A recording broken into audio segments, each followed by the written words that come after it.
وعلى كبيرنا لا تعد ولا تحصى تتوغيندا كبيبالا تبيماليو وما بكم من نعمة فمن الله وإن تعدوا نعمة الله لا تحصوها بغاوة كبيبالا تتوغيندا بيماليو إذا كوكسبا الله جل وعز السبيان قلنا من بكم بك محمد صلى الله عليه وآله وسلم خير من صام وركع وسجد ويسنغ السيبا يسال صلى الله عليه وآله وسلم كما جاء في الحديث نبي ججم حديث منبكا يوغراكو غامبا أنا أعلمكم بالله وأتقاكم به زمبا سينغو كتغيرا الله نوكمتيا تري يغندا كمسينغا صلى الله عليه وآله وسلم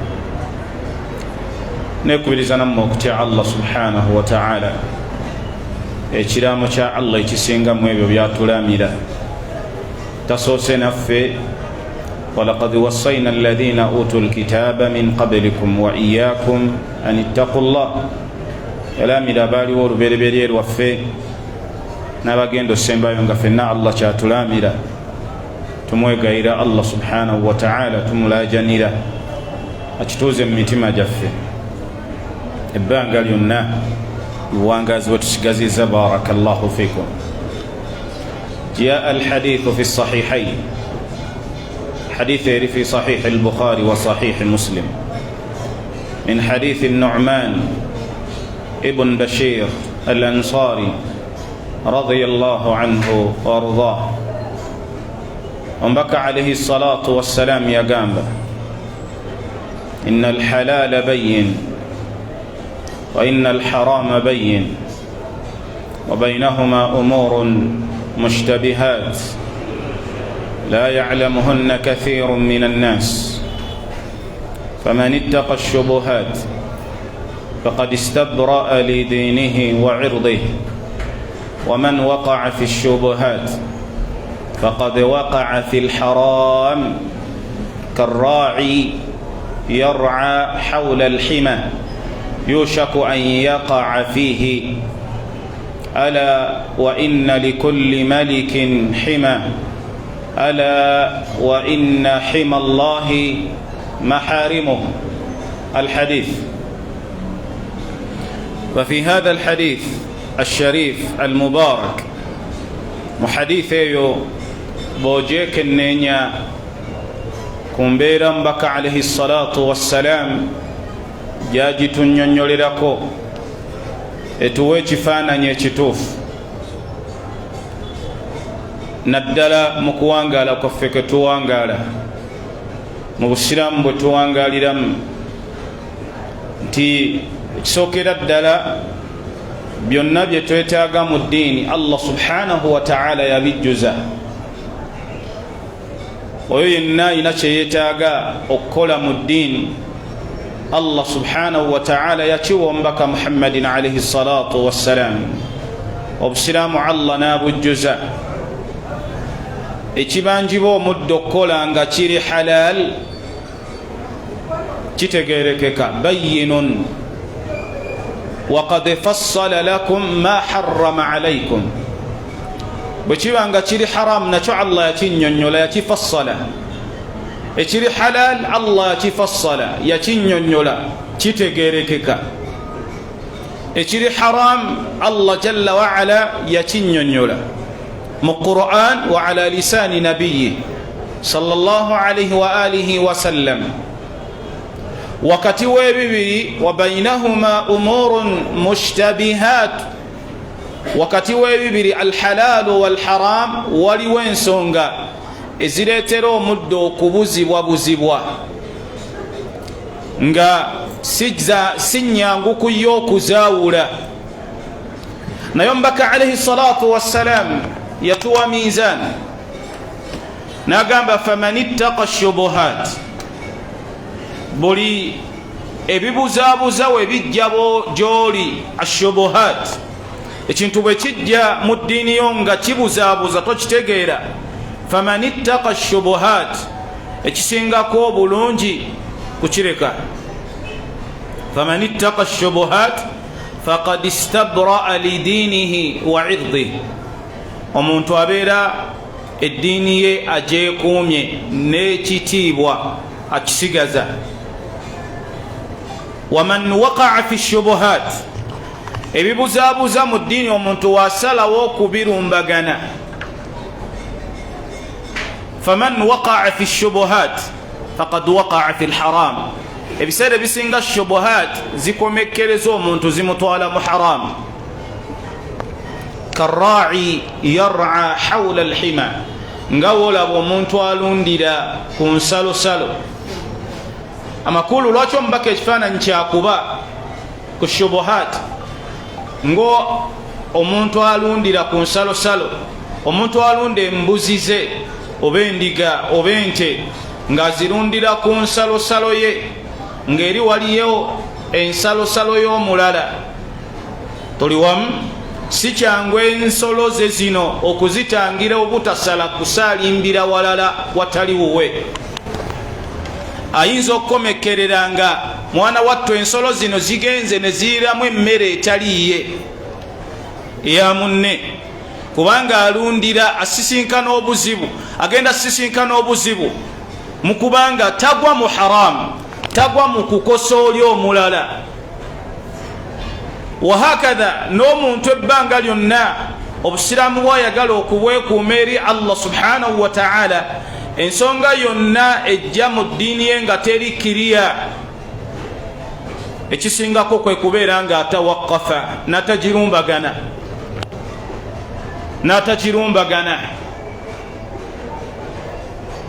ebiseera ebisinga obuzibu tuyina nti shubuhat abasinga obungi tuzirumbagana, naye nga zikomekera zitusudde mu haramu.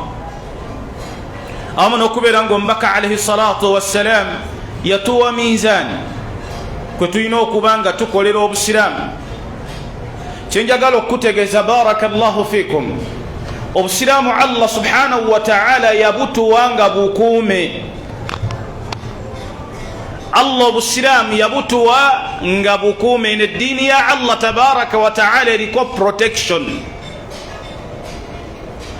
kubanga ddiini ya Allah tabaraka wa ta'ala kitegeeza ki? nti mahma kathura shubuhat, shubuhat newe zinayinjiwala zitya, wallahi zisigala zinnyonnyolwa nti eyo shubuha imma omudde okugireka oba yo okugyebagala, naye nga bo Allah be yawa okutegeera eddiini eno oba ginnyonnyola ne bagisomesa abantu nga Allah subhanahu wa ta'ala bwe yagissa ku mbaka Muhammadin alayhi salatu wassalam, obanga Allah bannyonnyola mu Qur'an, obanga omubaka alayhi salatu wassalam bw'atunnyonnyola, ne kisigala eri muddu. kyova wa Imamu Shafi'i rahimahullahu ta'ala yagamba, wa min ad-dini kashfu as-sitr an kulli kadhibin ata bil ajaibi. kiri mu ddiini yaffe, wa min ad-din kashfu as-sitr an kulli kadhibin ata bil ajaib. kiri mu ddiini yaffe okunnyonnyolera ddala obulimba obuleeteddwa mu ddiini, oba ensonga yonna etali ntuufu neereetebwa mu ddiini y'owekitiibwa Allah tabaraka wa ta'ala. ata bil ajaib, oyo yenna omulimba azze n'obulimba mu ddiini ya Allah n'aboogeera, naye ng'alimbisa Allah tabaraka wa ta'ala, ayogeza Allah by'ataayogera, oba n'ayogeza omubaka alayhi salatu wassalam by'ataayogera. bw'abeera nga Allah yagamba omubaka nti walau taqawwal alayna ba'd al aqawil, Muhammad yoba kunjogeza bye sikuwadde, la akhadna minhu bil yamin, mbadde nkukwatisa ddyo, ate wakilta yadaihi yamina, Allah emikono gye gyombi gya ddyo. Allah mugamba laqata'na thumma laqata'na minhu alwatin, nandikukwadisizza ddyo ate nenkumenya eggumba lye bayita alwatin. kyolidde ebyo Allah bigambani, kitegeeza omubaka teyayogerako bulimba mu ddiini ya Allah, eyaboogera. ombaka alayhi salatu wassalam nagamba man kadhaba alayya mutaammidan falyatabawwa maq'adahu minan nar, yenna anjogeza kyesogedde abamaze okweterawo akatebe mu jahannam. Waha nahnu alyawm olwayo naishu zamanan abantu boogera mu ddiini ya Allah tabaraka wa taala kadhibun bulimba, ne boogera mu ddiini ya Allah obulimba nga bali ku mpewo z'amative. naye ne ddiini ya Allah tabaraka wa taala yonkuume la shak, newankubadde abo bajja kubeerawo era bakusigalawo nga baleeta al-iftiraat obulimba mu ddiini ya Allah tabaraka wa taala. walillahi alhamdu nti webali Allah beyawa okutegeera eddiini eno, kubanga bakimanyi bulungi nti Allah subhanahu wa taala yabawa bendera egamba nti wa idh akhadha Allahu mithaqa alladhina utul kitaba latubayyinunnahu linnasi wala taktumunahu fanabadhuhu wara'a dhuhurihim. mwina kunnyonnyola Allah nga we yabinnyonnyola mu Qur'an ewatali kubikweka, bina kunnyonnyolwa.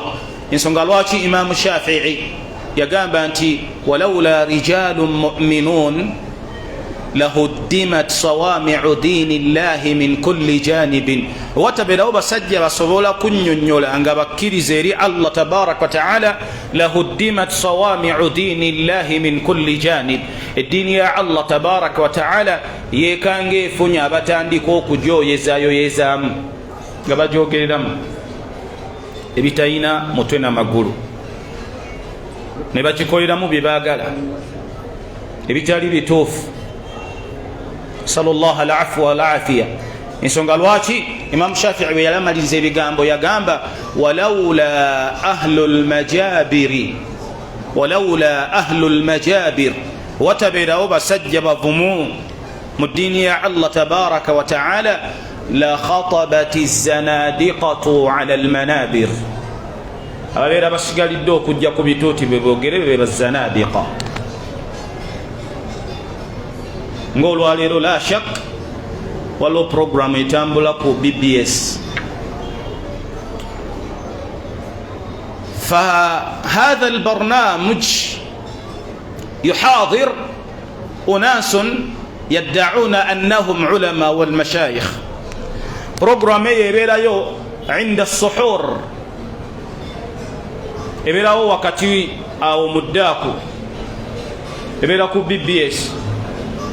فهذا البرنامج خطير على عقائد الناس. برنامج يا بولابي أكمل كون ذكر زابان. قال أحدهم المحاضر وما يبدأ على برنامج كبيبات عزيزة وهم صوفية بصوفي مساكين بصوفي يتصقى بانتي omuddu kabeerenga mukafiiri akkirizibwa okusiiba wabanga asazeewo okusiiba, era yuthaabu inda Allah, eri Allah afuna empeera.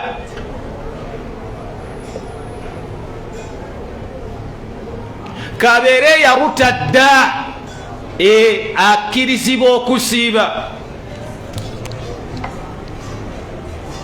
era abantu ne bakuba amasimu ku TV ya BBS eya kabaka wammwe nga beebaza abava okusomesa.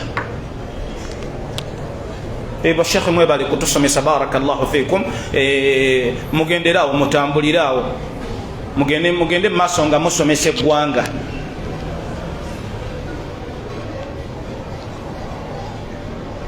ajaib, ebyo byebyewuunyisa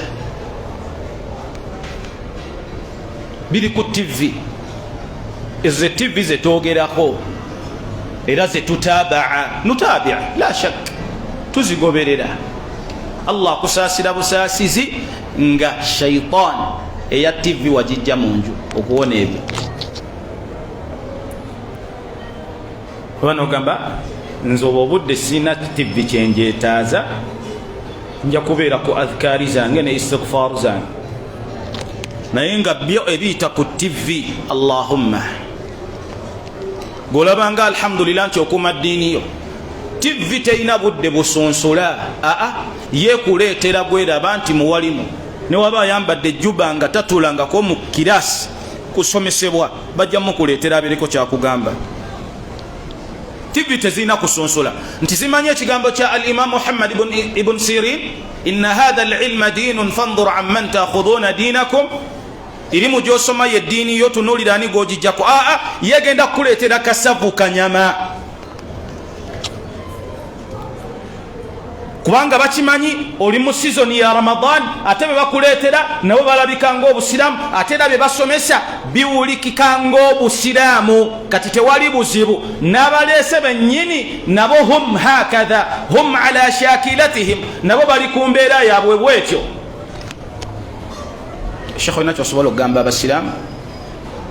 Tewali gwe kasoyambala enkofiira yo noonyirira, walillahi alhamdu walminna, ne bakusanga ku muzikiti oba ba TV ki, bagamba olinayo entanda gy'osobola okuwa abasiraamu mulamanzaanyi eno nga nawe otereza.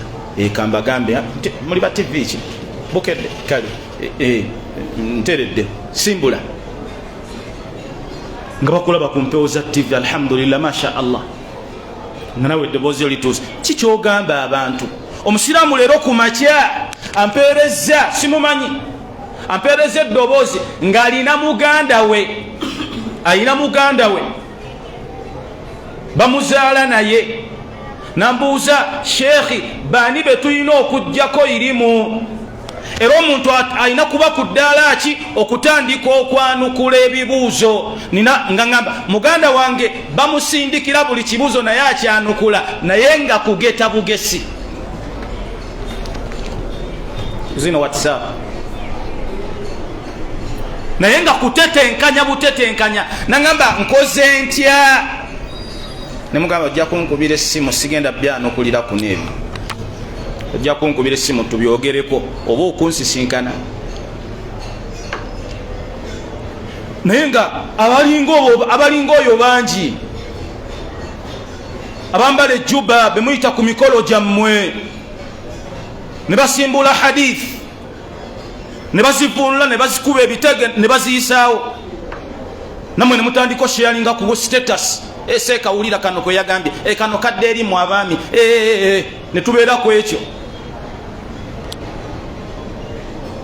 Musimanya gwe bozuukuka sheekhi, biki byoyogera sheekhi?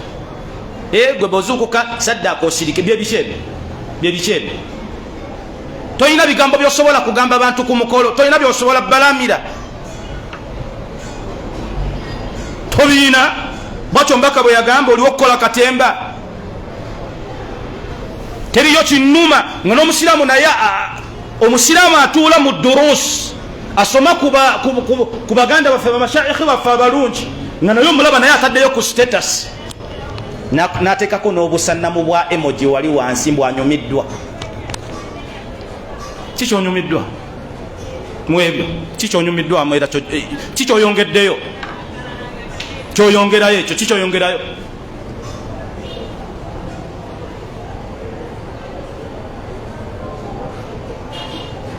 Hadith eri mu Sunan ad-Darimi yenkomekereza nayo, eva ku sahaba ayitibwa Ziyad ibn Hudayr. Yabuuza Umar namugamba, ata'rifu ma yahdimu al-Islam?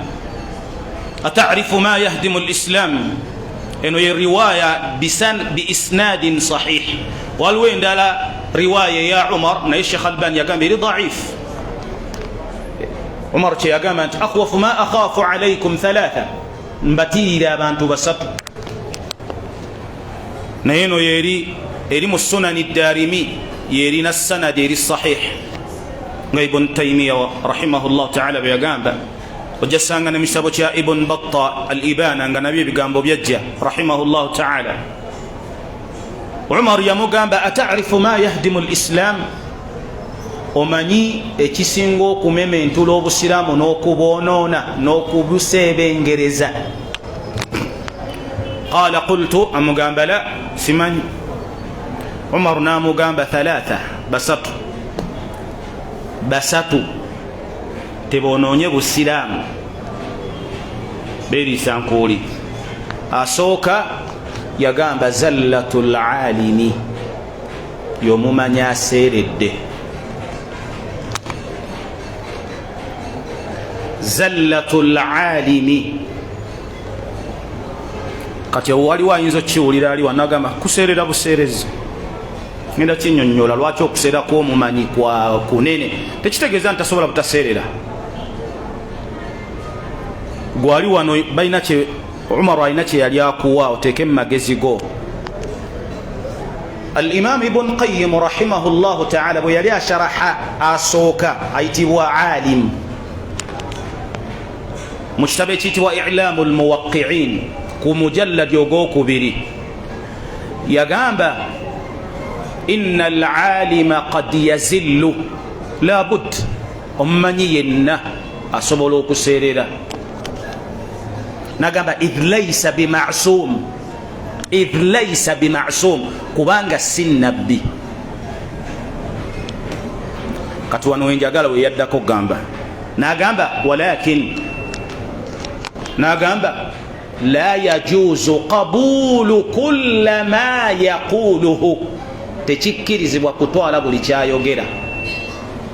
Wa yunazzalu qawluhu annahu ma'sum, ebigambo byotuuka bitwala nti oyo byayogedde oyo bwayogera tetuddamu.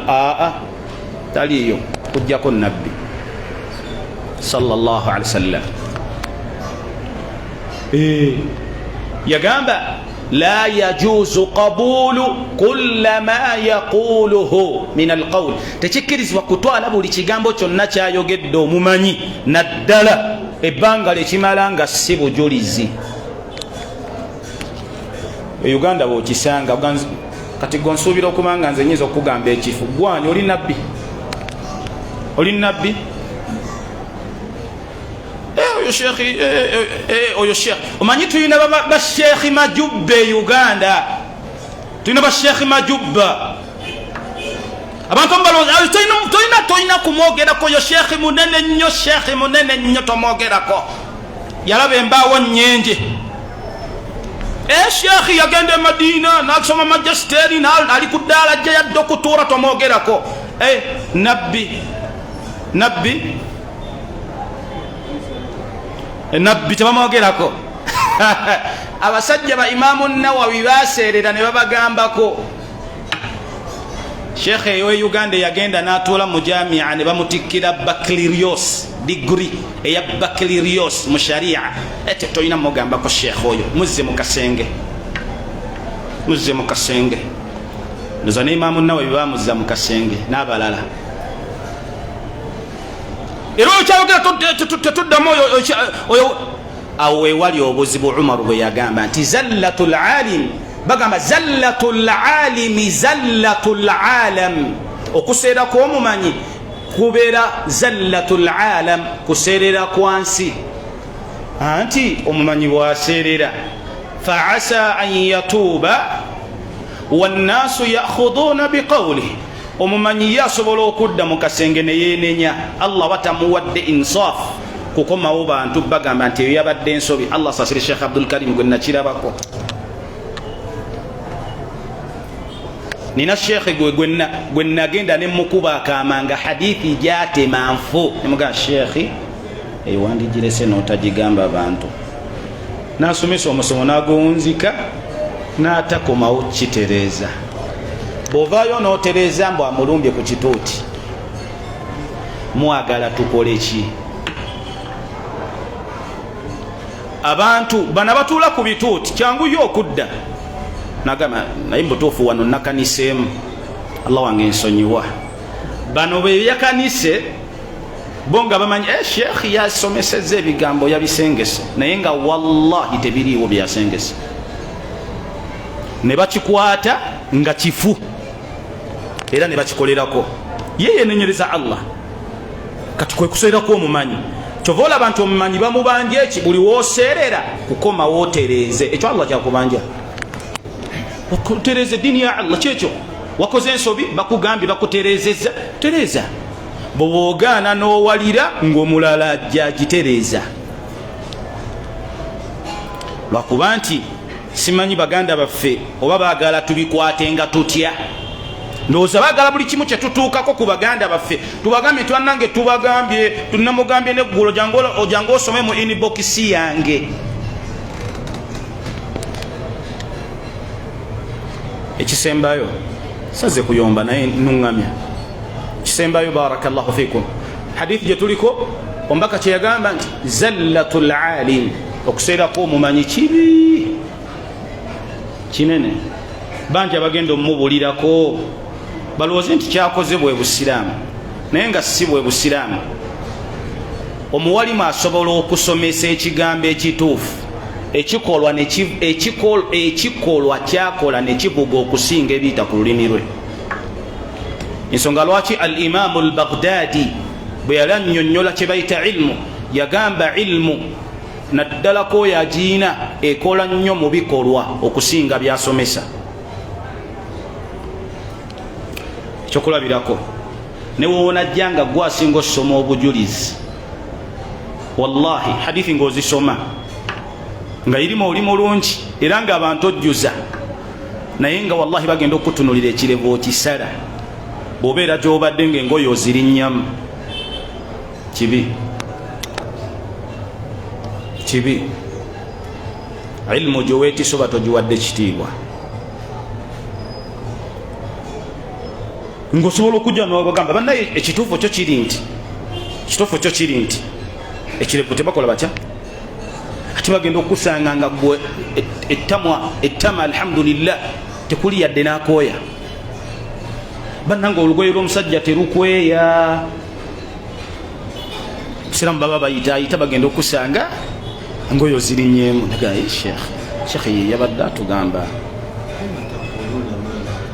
ate nga Allah yagamba ya ayuha alladhina amanu lima taquluna ma la taf'alun. Lwaki oyogera kyotasobola kukola? Mulimu emisomo nga gyo batonnaba kutuuka gwe kwetereeza gireke togisomesa. Kiringa okubanga osomesa obwenzi n'okaaba n'amaziga bagenda okusanga ng'olina gw'otadde mu kafunda ayambadde kasikaati omunnyonnyola omunyiganyiga. Sheikh yatugambye obwenzi kibi te Sheikh alina gw'atadde mu kafunda abimunnyonnyola oba muganda we oba kati ono ye gwe wabadde onnyonnyola obwenzi omusuubira kukola ki? Kakati Sheikh omanye ennaku zino mumbeera ku midiya nabagamba wallahi midiya zino za tabbu nga mulowooza yalimba wallahi teri kya tabbu nga midiya. Mmwe mubeera wano emisomo gyaffe mugiina era mugikwata. Kati omuwalimu osomesa ensonga ne wayita akaseera ebiseera ne bitambula bagenda okuwulira ng'ensonga luli wagisomesa bagenda okulaba ekikolwa kyo nga kyawukana ne kiri kye wasomesa ng'omwana asikayo akantu ng'akagattawo bw'ati nga kasaasaana. Kati nga gojja ku midiya ng'oyomba kati yo yagala akole ki? Ajjayo kali n'akasalamu n'agattako wano ekyawukana ne kino kye wayogera. Kati gwe muwalimu wagamba bannange ebifaananyi biri haramu era abatukwata mu bifaananyi tetubikkiriza.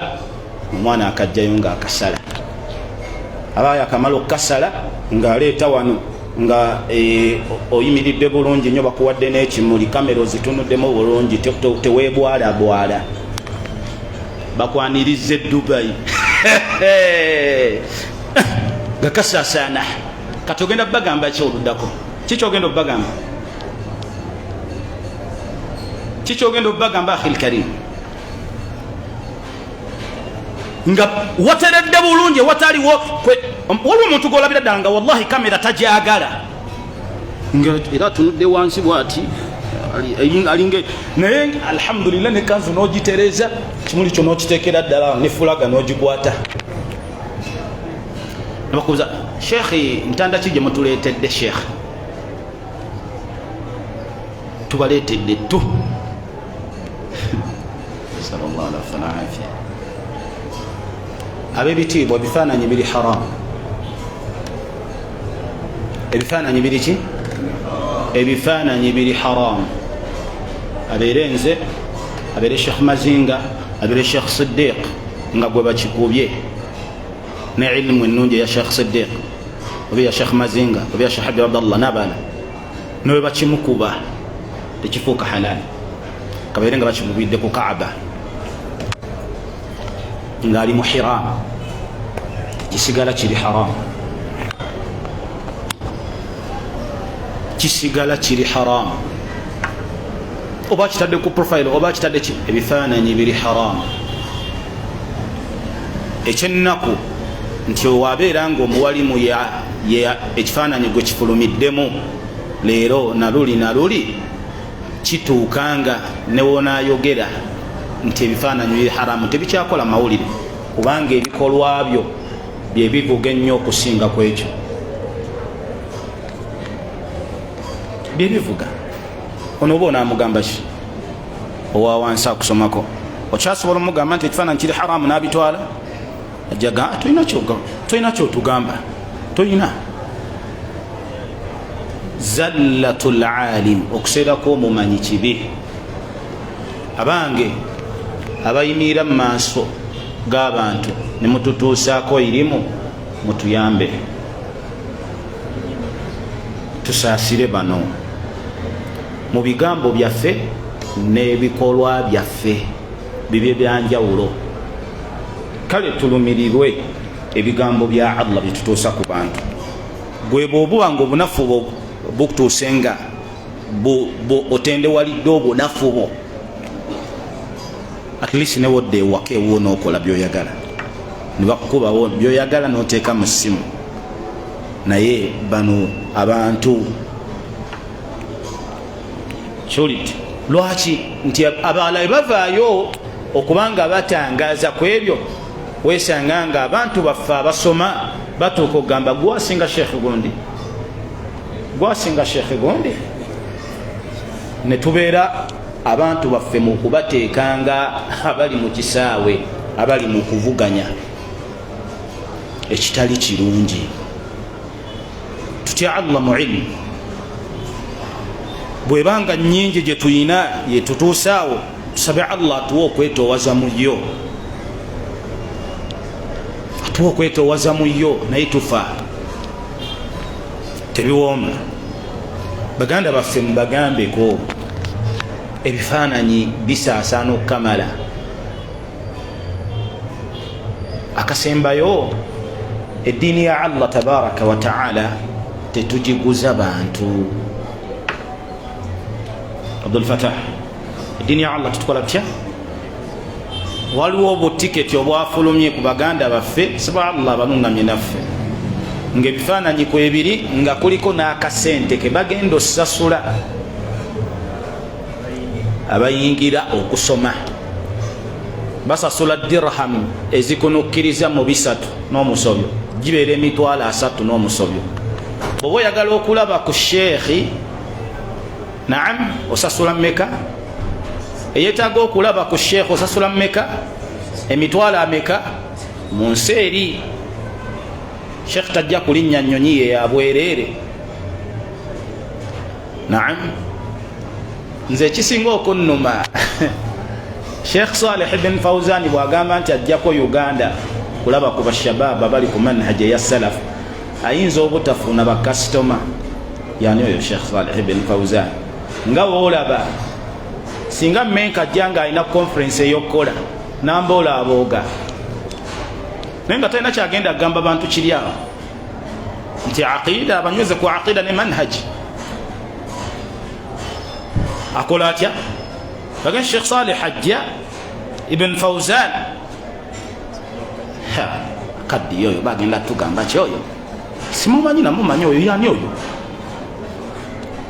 ihogendo sanganga abagenzeyo bebo namana natambula naddayo naye garaba tuli wamu eddiini ya Allah si ya kutunda Allah agamba nabbi Nuh amugamba wa ya qaumi la as'alukum alayhi mala abange mmwe bantu bange siina kyembasaba nti muyina kyemuyina okumpa mu da'wa ya tawhidi gyembatuusaako tuli wamu siina kyembasaba in ajriya illa ala Allah empeera yange eryerani eri Allah.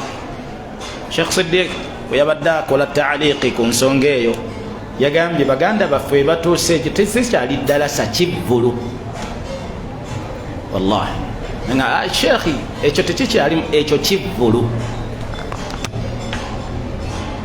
kubanga kiki ekikusasuza abantu emitwalo 3 bwoba ogenda kusomesa nga himma ya kusomesa kitegeeza wetugenda mu maaso bwetuba eddiini ya Allah tulinamu ba celebrities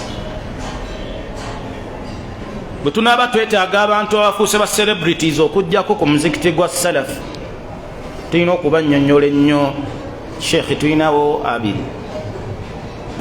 gana kolero gyotuweeyo ku juma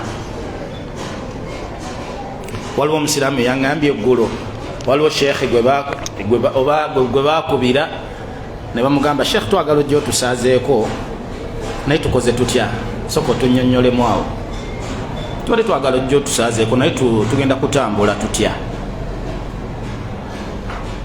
Abdulwahab okitegeera amakulu sheekhi abannyonnyolemukaawo oba agenda kujja ng'atambula agenda muzira emmotoka ennyingi oba waliwo ey'enjawulo balabe engeri gye banakikwasaganya wabanga agenda muzira ennyingi basobola okukimanya oba babajja muyiye ey'enjawulo bamanye nti sheekh alina okufuna wa paakinga beteeketeeke balabe oba ensonga banagiyingiramu kati eddiini ya Allah tugenda kugiguzanga buguza bantu Allah yagamba ittabi'u man la yas'alukum ajra wa hum muhtadun mugoberere mubeere kwabo eddiini mujujje kwabo abatabayinaawo kyebabasaba tebakibasabeera tebajja kujja direct bakibasabe lwaki oba oyagala osasuliranga waliwo oba osobola osomako ebbanga lyonna kyetubadde tugamba bwetaavu kyobuli mu duruuso zitwala mu mawoteeri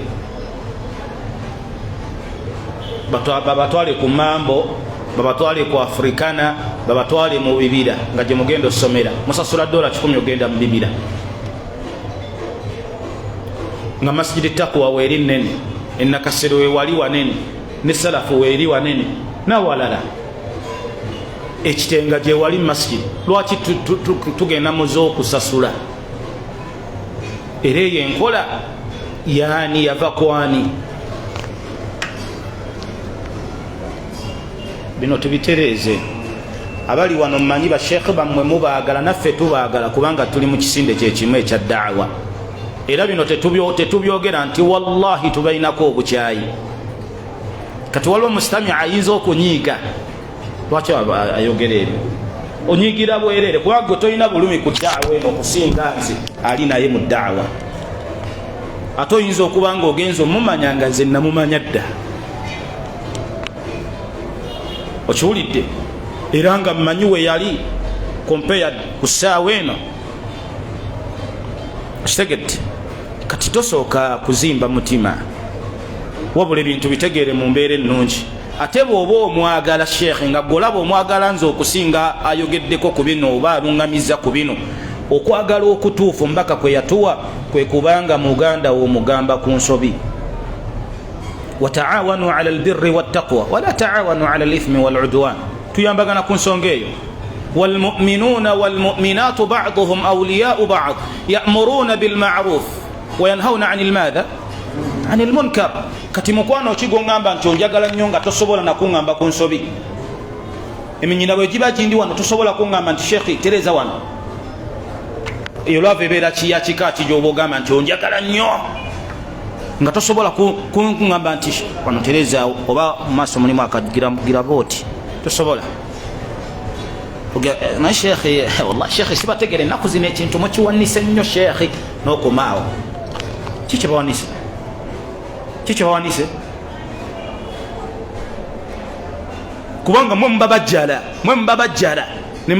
bajjala nembawanika nembazimbulukusa comment nemuziteeka wallahi sheekh ekintu baba kiwakoze omulimu wagukoze Dubai sheekh naye agenda otunula ku views ne comments zibatadde wansi nga lwaki tayongera okutereeza ekkanzu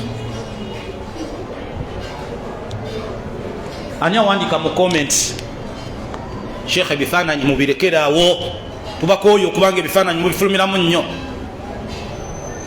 yeno ogitekayo comment abadda kutoyina hikima lwaki togenza mwene nduda luyombo sallallahu alaihi wa afiya saba Allah tuwo kulongosa saba Allah tulunga mibanga lyonna musaba Allah taso okuwuguka okuserera